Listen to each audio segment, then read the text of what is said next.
ഇന്ന് രാവിലെ നമുക്ക് ചായക്കടി കുട്ടി ദോശയാണ് കേട്ടോ. അപ്പോൾ നല്ല അടിപൊളി സോഫ്റ്റ് ആയിട്ടുള്ള അപ്പമാണ്. അപ്പോൾ രാവിലെ കട്ടൻ ചായ തിളപ്പിച്ച് വെച്ചിട്ടുണ്ട്. പിന്നെ ചട്നിക്ക് വേണ്ടിയിട്ട് തക്കാളിയും വെല്ലുള്ളിയും ഉണക്കമുളകൊക്കെ വഴറ്റി വെച്ചിട്ടുണ്ട് കേട്ടോ. അപ്പോൾ നമ്മളിത് അപ്പങ്ങൾ ഓരോന്നായിട്ട് ചുട്ടെടുക്കുകയാണ്. എന്താണ് കുട്ടി ദോശ നല്ല അടിപൊളി സോഫ്റ്റ് ആയിട്ടിരിക്കും കേട്ടോ.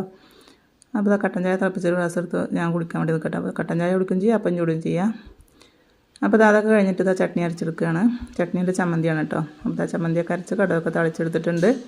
അപ്പോൾ നമ്മൾ അവസാനത്തെ അപ്പം ചുട്ടെടുത്തിട്ടുണ്ട് കേട്ടോ. അപ്പം ചുട്ടിലൊക്കെ കഴിഞ്ഞിട്ടുണ്ട്.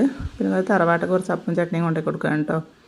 അപ്പോൾ അത് കഴിഞ്ഞ് വന്നിട്ട് അപ്പൂസ് എവിടെയാണ് നോക്കിയിട്ട് അപ്പോൾ അപ്പൂസിനെ പുറത്ത് കെട്ടിയിട്ടായിരുന്നു. അപ്പോൾ എൻ്റെ അരികിൽ ഇരിക്കണുണ്ടോ കുഴിയാണ്ട് പോലെ പിന്നാക്കം തിരിഞ്ഞ് വരുന്നുണ്ട്. അപ്പോൾ എന്നെ കണ്ടപ്പോൾ പുറത്തിറങ്ങി നടക്കാനാണ് കേട്ടോ. അപ്പോൾ ഞാനിങ്ങനെ നടന്ന് വരുന്ന ഭംഗിയാണ്ടപ്പോൾ ഒന്ന് വീഡിയോ എടുക്കുക വിചാരിച്ചിട്ട് കയറൊന്ന് അഴിച്ചു കൊടുത്താണ് കേട്ടോ. കയറ് അഴിച്ചു കൊടുത്ത് ഓർമ്മ തറവാടിൻ്റെ മുറ്റത്ത് നിൽക്കുന്നുണ്ടായിരുന്നു. അപ്പോൾ അത് ഓടി കറിച്ച് ഇവിടെ വന്ന് കിടക്കുന്നുണ്ട് കേട്ടോ. അപ്പോൾ അതൊക്കെ കഴിഞ്ഞതാ ഞങ്ങൾ ചാടിക്ക് വരുന്നുണ്ട്. ചട്നീൻ്റെ പിന്നെ തലേ ദിവസത്തെ മീൻ കറിയുണ്ട്. നല്ല അടിപൊളി മാന്തൾ കറി വെച്ചതാണ് കേട്ടോ. അപ്പോൾ ഇന്നത്തെ വീഡിയോ ഇത്രയൊക്കെ ഉള്ളൂ. ഇഷ്ടമായ സപ്പോർട്ട് ചെയ്യാൻ മറക്കല്ലേ.